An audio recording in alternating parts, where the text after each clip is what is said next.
Friends, మనకు రాహుల్ గాంధీ అయితే చిన్నపిల్లల మనస్తత్వం అయితే ఉంది. అట్లాంటి ఆయన మన దేశ ప్రధాని కావాలని ఎట్లా కోరుకుంటాం చెప్పండి. అసలు ఒక గుండాలాగా వివరిస్తున్నాడు రాహుల్ గాంధీ అనే వ్యక్తి.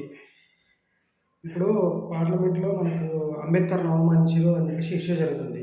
దానిపై ధర్నా చేయడానికి అంటే ప్రొటెస్ట్ చేయడానికి పార్లమెంట్ ఆవరణలో కాంగ్రెస్ వాళ్ళు తర్వాత అంబేద్కర్ని కాంగ్రెస్ అవమానించిందని చెప్పేసి బీజేపీ వాళ్ళు ఒకరికొకరు ఏమంటారు స్లోగన్స్ ఇచ్చుకుంటారు. మీరు తప్పు చేశారంటే మీరు తప్పు చేశారని. ఆ టైంలో మన రాహుల్ గాంధీ వచ్చేసి ప్రతాప్ సారంగి మాజీ మినిస్టర్ వాళ్ళందరూ స్టేజ్ మెట్లపై కూర్చుంటే ఒక ఎంపీ తోసేశారు. ఎవరు? రాహుల్ గాంధీ తోసేసిందంట. తోసేస్తే ఆ ఎంపీ మళ్ళీ ఇంకో ఎంపీ మీద పడి వాళ్ళకి గాయాలైనాయి. అంటే అసలు ఎంత నీచంగా ప్రవర్తిస్తున్నారు రాహుల్ గాంధీకి. ఎవరు అడ్వైస్ ఇస్తున్నారో అర్థమైతే లేదు.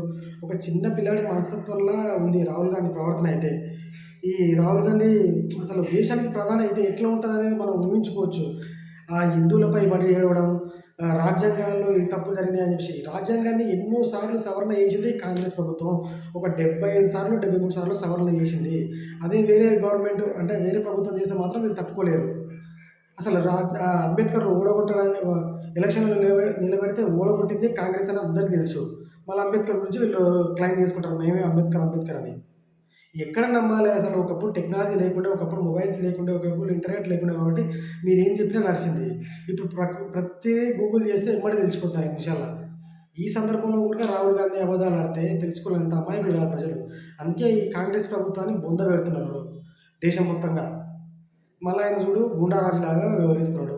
ఒక ఎంపీని దోషేయడం ఏంద్రా బాబు, అసలు అర్థమైతే లేదు. ఏంది రాహుల్ గాంధీ గుండాగిరే. ఈయనపైతే అటెంప్ట్ మర్డర్ సెక్షన్స్ అయితే పెట్టిండు, ఫిర్యాదు చేయడం జరిగింది. మళ్ళీ ఎంతవరకు వెళ్తుందో కేసు చూడాలి. మీకు వీడియో నచ్చినట్లయితే లైక్ చేయండి, కామెంట్ చేయండి, షేర్ చేయండి.